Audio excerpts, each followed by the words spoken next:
우리 대한민국이 라는 나라가 있는 이 위치,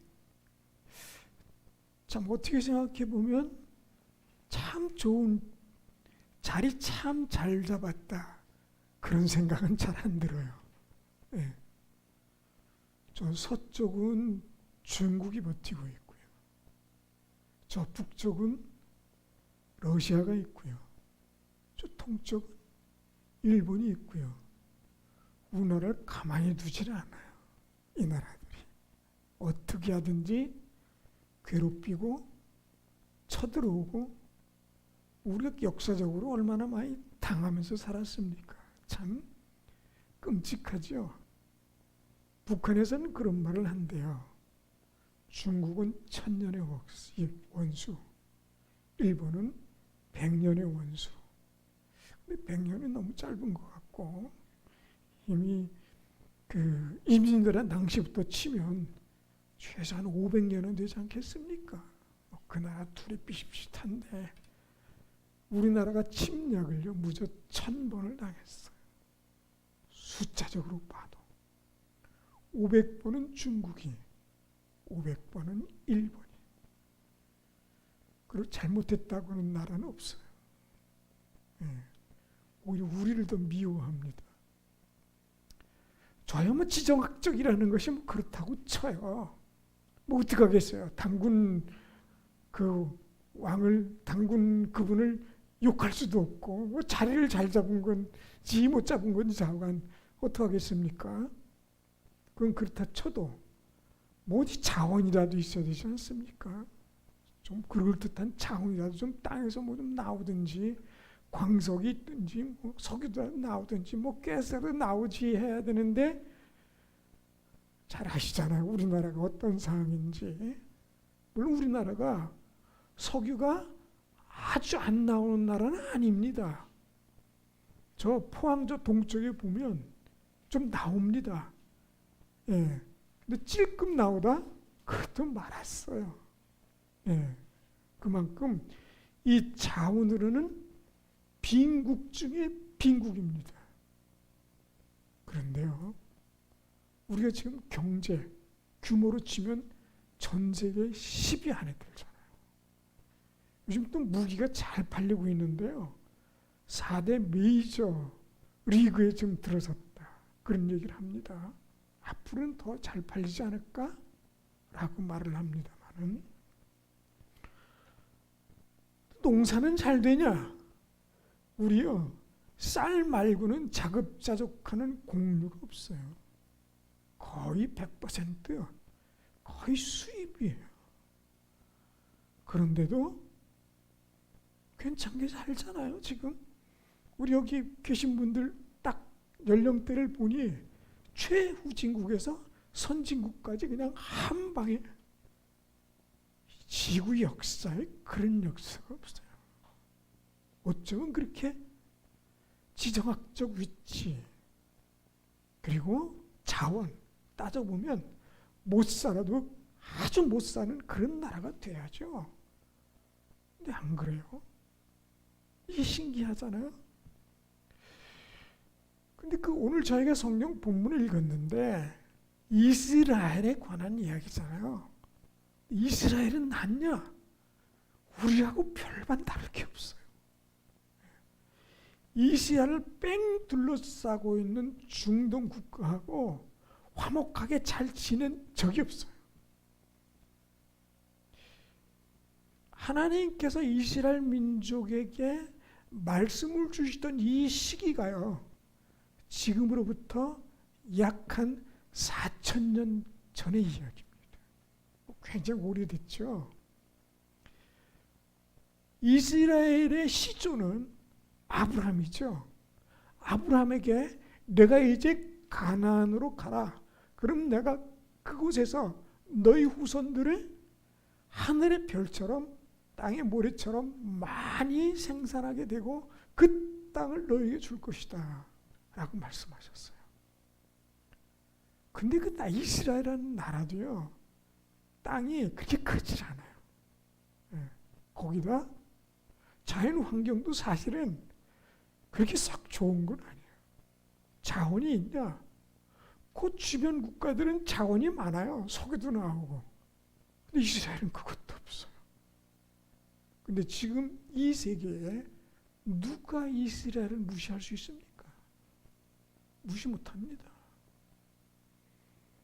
지금까지는 우리가 대한민국이 좀 무시당하고 살았어요, 솔직하게. 근데 지금 전 세계에 대한민국 무시하는 나라 있습니까? 춤이면 춤, 노래면 노래, 영화면 영화, 무기면 무기. 어디 꿀릴 데가 있습니까? 우리 대한민국이. 지금요, 우리나라가 석유가 안 나오잖아요. 근데 지금 대한민국 차량이요, 2022년 4월에 2,500만 대가 넘었어요. 그 얘기는 2명에 1명은 자동차를 가지고 있다는 거예요. 여기도 딱 보세요. 자동차 없는 사람보다 오히려 자동차 있는 사람이 많을 것 같은데, 남원장님 차 있으세요? 네. 뭐 어쨌든 뭐 굴러가면 차죠. 네. 뭐 좋은 거 가지고 있어야 되는 건 아니니까요. 네. 여기도 벌써 반 이상은 차를 가지고 있다는 얘기입니다. 그럼 그 기름은 어디서 날까요? 우리나라에서 나는 게 아니에요. 그런데 우리나라가요, 이 원유 정화 능력이 굉장합니다. 우리나라는 그냥 원유 갖다가 거기에서 석유하고, 그러니까 휘발유하고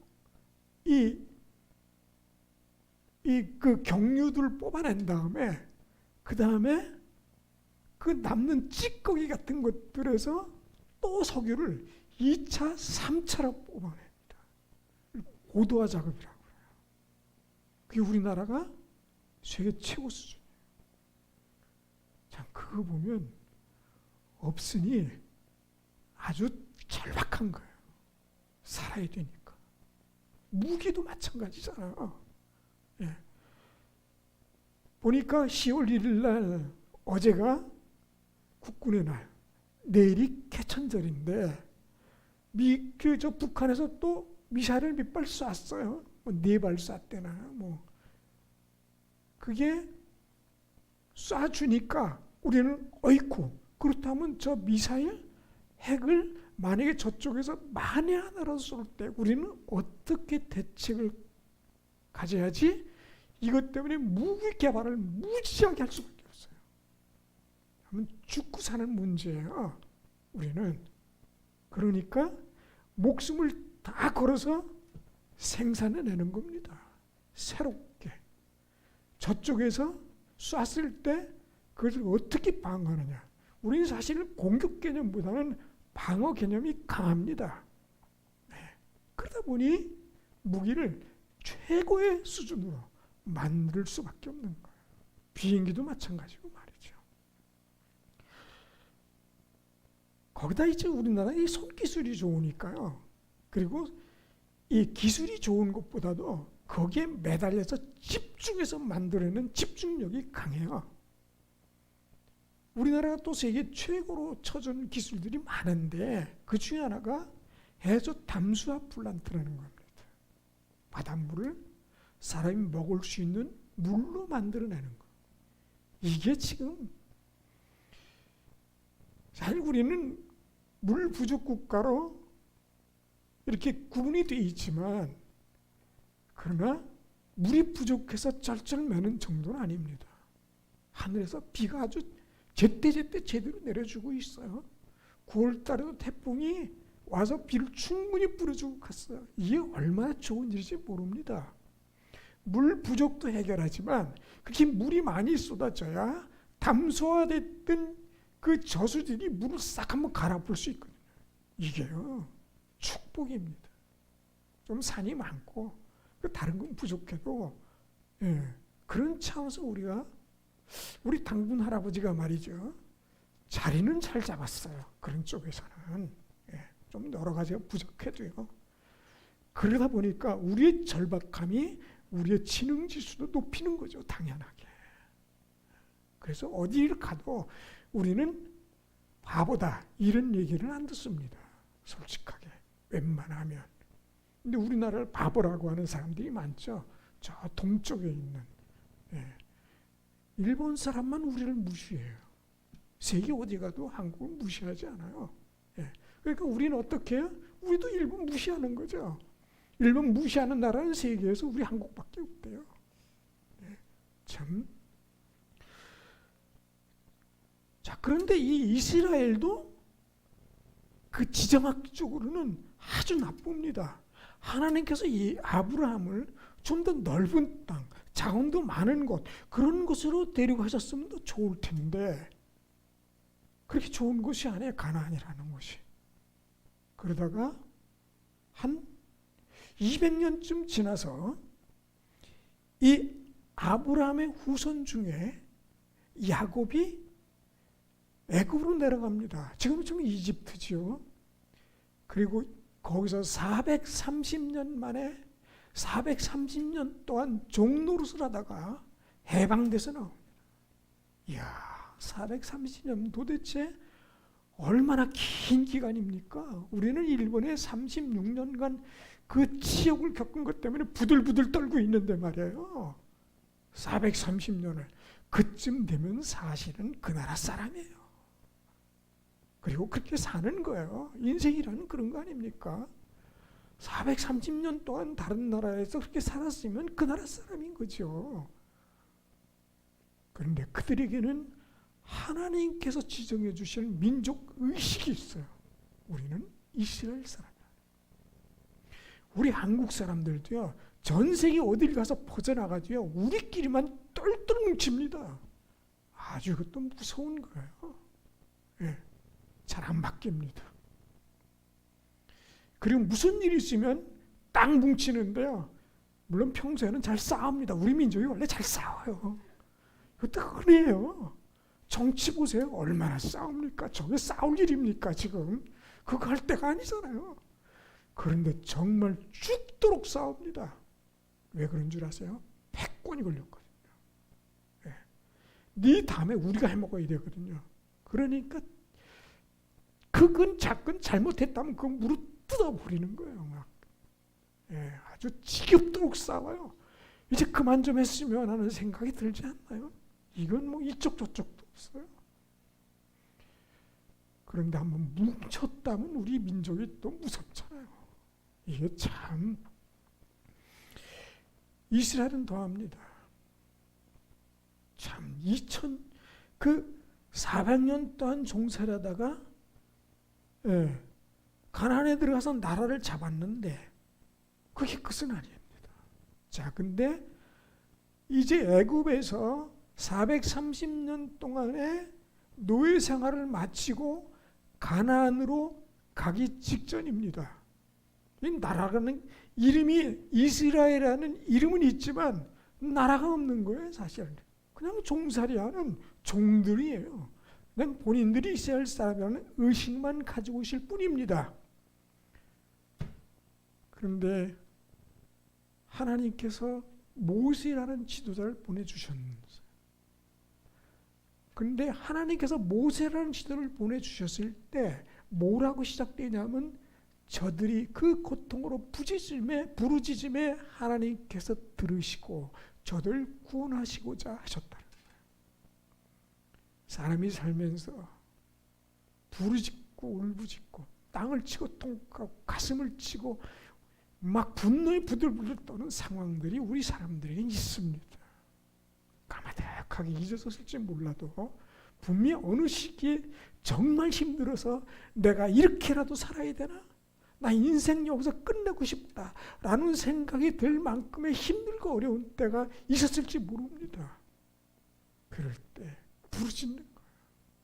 그리고 내가 혼자 이겨낸 것 같아도 절대로 그렇지 않습니다. 반드시 우리를 이 땅에 태어나게 하신 그 하나님께서 우리의 심령을 하시고 우리의 상태를 하시기 때문에 우리를 붙잡아 주셨어요. 그게 아니면 우리는 어쩌면 오래전에 아니면 그 언젠가 우리의 생을 우리 스스로 끝냈었을 수도 있습니다.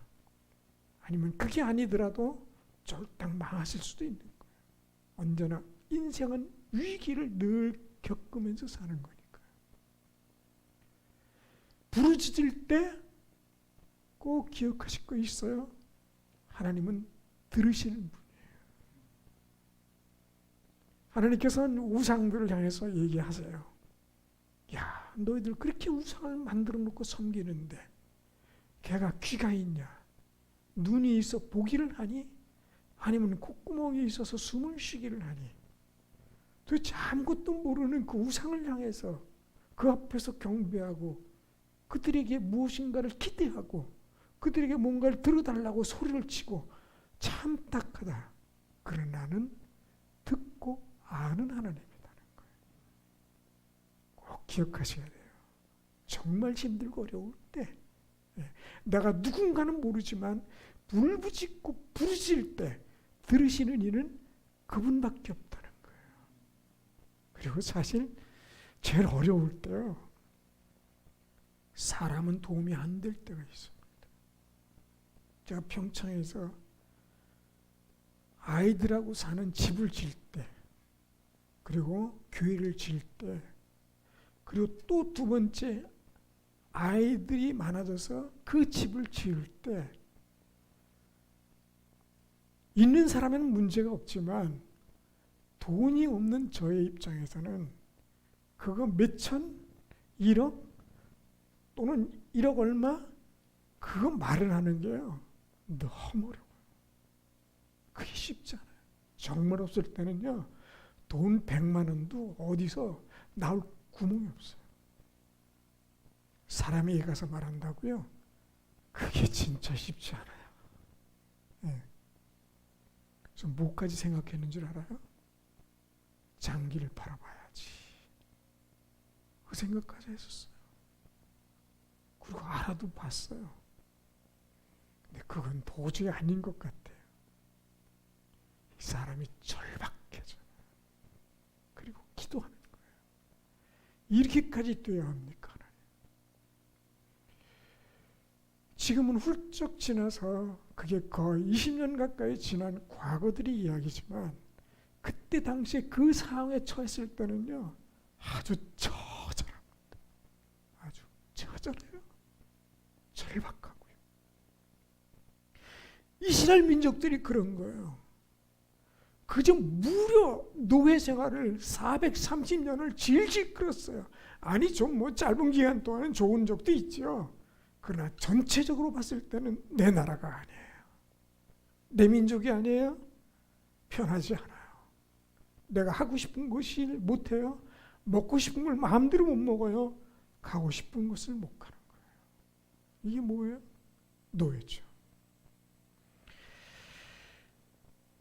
그때 부르짖을 때 하나님은 들으신 거예요. 여러분 그거 아세요? 하나님을 모르는 이들은 마귀의 노예 상태로 살아간다는 거예요. 아니 그럴 수 있는 건가요? 성경에서 말씀하고 있어요. 하나님 안에서만 자유롭습니다. 하나님을 믿어야만 참 구원이 있는 겁니다. 참 구원이 없는 사람, 그리고 하나님 안에 없는 사람은 분명히 영적으로는 마귀의 노예 상태라는 거예요. 사람이 자기 마음대로 할 것 같잖아요. 내 자유의지가 있어서 내가 하고 싶은 거 하고 내가 가고 싶은 것 가고 내가 무엇인가 자유의지를 가지고 마음껏 할 것 같은데요. 사람은 뭔가 결정할 때 반드시 어떤 근거를 가지고 합니다. 그러나 하나님이 함께 하시는 거룩한 지혜가 아니면 두 가지로 결정합니다.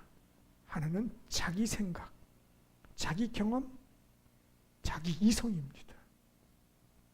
두 번째는 나도 모르는 어떤 것으로 결정합니다.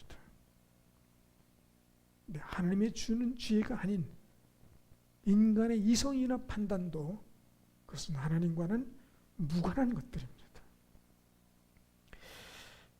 이스라엘 민족 그렇게 울부짖자 하나님께 들으셨어요. 그리고 모세를 보내주셨는데 참 하나님 얄궂죠. 그렇게 했으면 바로 모세를 보내주셨으면 좋은데 아기를 보내는 거예요. 그리고 40년 동안 그 애굽 나라의 왕자로 지내다가 거기서 다시 쫓겨나서 광야에서 40년을 지내다가 양치기로 지내다가 80세에 대해서 불렀어요. 노인이 다 돼가지고요. 남들은 거의 이제 인생 마무리하는 그 시기에 부르셨어요. 근데 가끔 그거 하세요. 나이와 무관하게 하나님의 소명은 생긴다는 거예요. 대개 이렇게 살다 보면 저는 나이가 많아서요. 그래서 어쩌라고요. 하나님께서 부르고 계신데, 하나님께서 소명을 주셨는데 까맣게 잊어버렸어요? 그럼 찾으면 돼요. 하나님께서 우리들에게 생명을 주시는 한은 그 소명은 잊혀지지 않습니다. 늘 찾고 계시는 거니까요. 미국에 워너머커라는 분이 있어요. 그분이 사업을 하다가 쫄딱 망해서 이제 혼란이 와서 인생의 마지막쯤 됐을 때 혼란이 와서 그만 우울증도 오고 겹쳐서 정신병원에서 살았어요. 정신병원에서 살다가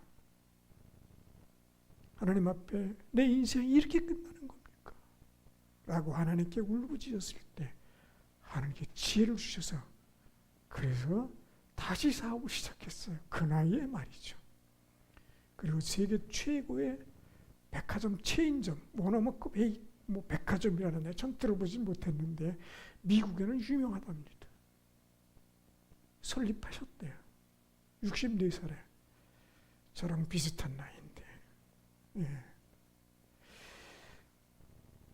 모세가 80세의 부름을 듣고 하나님의 음성을 듣고 순종했습니다. 하나님께서 어떤 방식으로든 우리를 부르셔서 우리의 소명을 주실 때는 할 것은 딱 하나밖에 없습니다.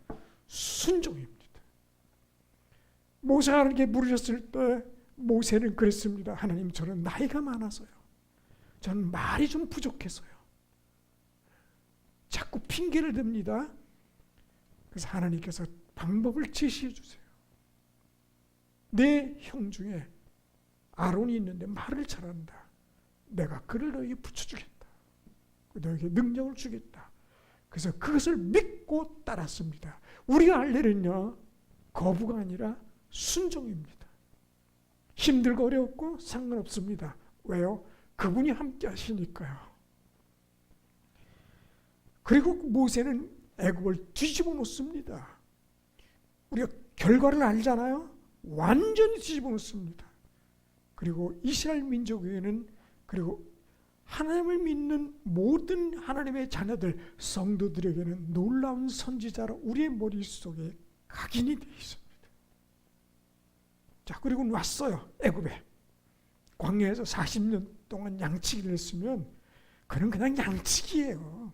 과거에 뭐 왕이건 대통령이건 어쩌고 다 소용없어요. 40년 동안 양치기 하다가 왔으면 양치기밖에 더 하겠어요. 과거는 싹 잊어버린 거죠. 그런데 그건 우리 생각이에요. 하나님께서는 그 양들 속에서 오히려 더 그를 하나님의 사람으로 뒤바꿔 놓으셨어요. 40년 동안 말이죠. 애굽의 왕자로 있을 때, 궁에 있을 때보다 오히려 40년 동안 더 그를 하나님께서 하나님의 사람으로 바꾸는 충분한 시간이 됐던 거예요.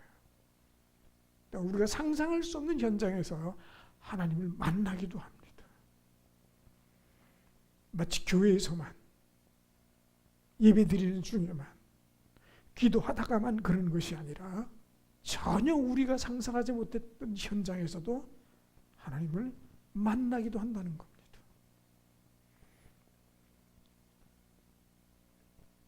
그래서 애굽으로 갔습니다. 이 모세가 말이죠. 안 된다고, 못한다고, 나이가 많다고, 말이 부족하다고, 제가 말을 잘 못한다고 계속 거부하다가 하나님께서 말씀하시는 걸 순종해서 애굽에 갑니다. 하나님께서 함께 하신다는 걸 믿고 하나님이 어떤 분인 걸 알고 가서 무슨 생각을 가지고 있었냐면 내가 이 얘기를 하면 일이 쉽게 풀리겠지 라고 생각했어요. 그리고 애굽 왕에게 우리 백성들을 데리고 내가 가겠다. 그리고 광야에서 제사를 드리겠다 라고 선언하고 갔어요. 최소한 나쁜 것을 기대하지는 않았을 겁니다. 근데 오히려 상황이 더 악하게 됐습니다. 애굽 왕 바로가 선언합니다. 그래? 이것들이 몸이 편한가 보지? 그러면 지금부터 건축할 때 필요한 벽돌을 짓는데 지금까지는 그 짚을, 이 흙벽돌이니까요. 흙벽돌에다가 짚을 넣고 해야 단단해지잖아요. 네. 그 짚을 주지 말고 너희들이 스스로 짚까지 다 거기서 찾아서 그 벽돌을 짓는데 짚을 너희들이 갖다가 찾아서 하지 않을 때와 똑같은 생산량을 매일같이 해내라. 불가능한 걸 얘기한 거죠. 사실은 죽으란 얘기예요. 안 될 걸 바로 왕이 얘기해 준 거야. 그래서 바로가 기대하기는 잘못했습니다. 그냥 그 전대로 그대로 일하겠습니다. 이걸 기대한 거예요. 그러나 여러분 꼭 기억하실 것은 하나님께서 말씀하신 것이 혹여 하다가 장애도 있고 어려움이 반드시 따라올 수 있다는 것을 예측해야 합니다. 그럴 때 쓰러지고 좌절하면 안 돼요. 하나님께서 말씀하신 것은 그 어떠한 이유로도 불구하고 반드시 이루어지는 겁니다. 이 바로 왕이 회방을 놨어요. 회방을 놓자 오히려 이스라엘 사람들 내에서 반란이 일어나기 시작합니다. 그리고는 모세를 찾아가서 모세에게 항의하는 장면이 오늘 본문의 말씀이에요. 아니 도대체 우리가 살려달라고 그랬더니 우리를 더 죽여? 이렇게 항의하고, 예. 정말 당신이 하나님의 말씀을 가지고 온 것이 맞습니까? 라고 항의합니다. 이때 모세는 똑같이 사람인 것을 우리에게 보여줍니다. 그리고 하나님께 불만을 토해내요. 하나님, 제가 하나님 말씀을 들고 왔는데 왜 이렇게 어려워집니까? 라고 하는 겁니다.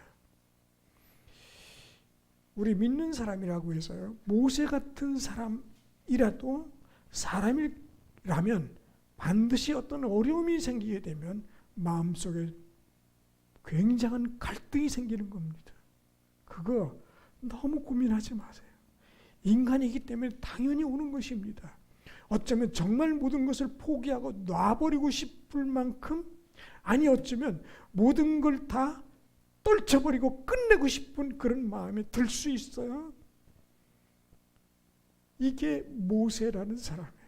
위대한 선지자, 이스라엘 민족 가운데 가장 위대한 선지자, 우리 모든 성도들이 봤을 때도 참 그만한 놀라운 선지자가 없을 만큼 굉장한 선지자도 인간적인 갈등과 고민을 갖고 있어요. 아무리 큰 일을 하는 사람도 똑같습니다. 오히려 하나님, 제가 하나님의 일을 하나님의 말씀대로 했더니 오히려 제가 사람들에게 미운 것이 되고 오히려 화가 미쳤습니다. 저더러 어쩌라는 겁니까? 이런 기도 제목입니다. 하나님, 이런 기도 제목 받아주세요. 왜요? 인간은 연약한 존재니까, 흙으로 지어진 존재니까 그럴 수밖에 없다는 걸 아십니다. 가끔 우리는 하나님 앞에 좋은 기도만 드리면 될 것 같고, 긍정적인 기도만 드리면 될 것 같고, 확신 있는 기도만 드려야 될 것 같은데 기도란 그렇지가 않아요. 때는 내 속에 있는 정말 처절한 아픈 부분, 힘든 부분, 고통스러운 부분, 이런 것들을 하나님께 토해내는 것이 기도입니다. 쌓아두지 말고요. 또 그렇게 기도하면 하나님께서 들으시는지 안 들으시는지 모르는데 뭔가 모르는 시원함이 우리 마음속에 밀려 들어옵니다. 왜요? 그분이 들으시고 해결해 주시는 과정입니다. 물론 결과적으로는 일이 해결돼야 되지만 그렇게 기도하다 보면 어느 순간 나도 모르는 사이에 내 마음속에 어떤 확신이 들어오고 기쁨이 찾아오고 새로움이 찾아옵니다. 그래서 기도를 끊임없이 하는 사람에게는 어려움은 있지만 좌절은 없습니다. 아니, 좌절이 있더라도 극복해내게 되는 것입니다. 예. 이게 하나님께서 사랑하는 사람들에게 보여주시는 섭리입니다. 꼭 기억하실 것은 뭐냐? 어려움은 있습니다. 하나님의 뜻대로 산다고 해도 장애가 있습니다. 그럴 때 다른 것보다 우선적으로 하나님께 기도하시라는 겁니다. 왜요? 들으시는 하나님이기 때문에 꼭 들어주십니다. 그리고 그 들으시는 것을 하나님은 반드시 해결해 주십니다. 어떻게요? 가장 선하게, 가장 좋은 방식으로 우리들의 가장 좋은 결과들로 만들어 내주시는 것입니다. 이스라엘 민족들이 이렇게 어려움을 겪었지만 그러나 이 이후에는 순탄합니다. 애굽에는 별의별 지역이 다 내려가잖아요. 막 나라가 흔히 망했다고 할 만큼. 참 이런 거 좋아하면 안 되는데 지금 9월 달에요. 태풍이 9개가 왔습니다. 아신지 모르지만 뭐 흰남노도 오고 뭐 남마들도 오고 뭐 어쩌고 이름도 다 모르겠어요. 9개가 왔는데 하나가 우리나라를 지나갔고 하나는 스치듯이 갔고 7개가 일본으로 갔어요. 난리가 났습니다. 아주 그것도 일본 열도를 쭉 타고 올라갔어요. 좋아하면 안 돼요. 근데 그냥 그 생각만 하면 괜히 기분이 나쁘지는 않아요. 솔직하게. 그러더니 후지산 근처가 이상하답니다. 땅이 갈라지고 땅이 주저앉고 막 새떼가 날아다니고 후지산에 있는 야생동물들이 다 뛰어나오고. 왜 그럴까요? 전조증상이라고 하는 거예요. 일본처럼 귀신을 많이 섬기는 나라가 없어요. 세계 최고의 귀신 국가예요. 아주 끔찍합니다. 자유민주주의 국가에 그렇게 기독교인이 없는 나라도 없습니다. 그런데 저렇게 잘 사는 거 보면 그것도 아이러니한 거예요. 뭔가 하나님의 뜻과 섭리가 있으시지 않을까 라는 생각을 갖습니다. 그렇게 재앙이 쏟아붓는데도 모르는 겁니다. 제가 기도하는 것이 그겁니다. 하나님, 저들에게 하나님을 깨달을 수 있는 지혜를 주시옵소서.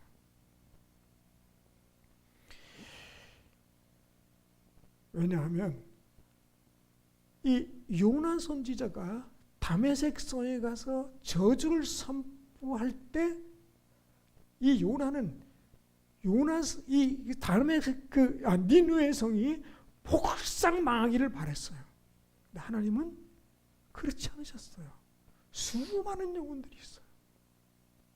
동물도 있고 말이죠. 하나님은 저 일본 땅에 있는 생명들을 사랑하시는 거예요. 우리의 감정하고는 다르게 말이죠. 이 하나님께서 이 모세를 통해 애굽을 징계하신 것은 하나님께서 사랑하는 이스라엘 민족들을 구원해 내시기도 하는 것이지만 애굽에 있는 사람들에게 여호와는 진정한 하나님이시구나. 이게 바로의 나중에 고백입니다. 나중에 어떻게 되는지 모르지만 사실은 이집트는 지금도 기독교가 강한 나라입니다. 예. 하나님이 진정으로 원하시는 것은 뭐냐면 영원 구원입니다. 예. 아마도 우리가 일생을 살아가는 동안 여러 가지 굴곡이 있겠지만 미운 것이 되고 화가 미쳤을 수 있어요. 바르게 살아갈수록. 그러나 두려워하지 마십시오. 왜냐하면 타협하지 않는다는 것은 바른 것일 수 있는 것입니다. 특히 기독교인으로서 바르게 살아간다는 것은 그런 여러 가지 어려움들을 충분히 예상할 수 있습니다. 하나님이 함께 하시기에 걱정하지 마시고 기도하시면서 살아가시다 보면 늘 승리하실 것을 확신하게 선언할 수 있습니다. 다 같이 기도합니다. 하나님,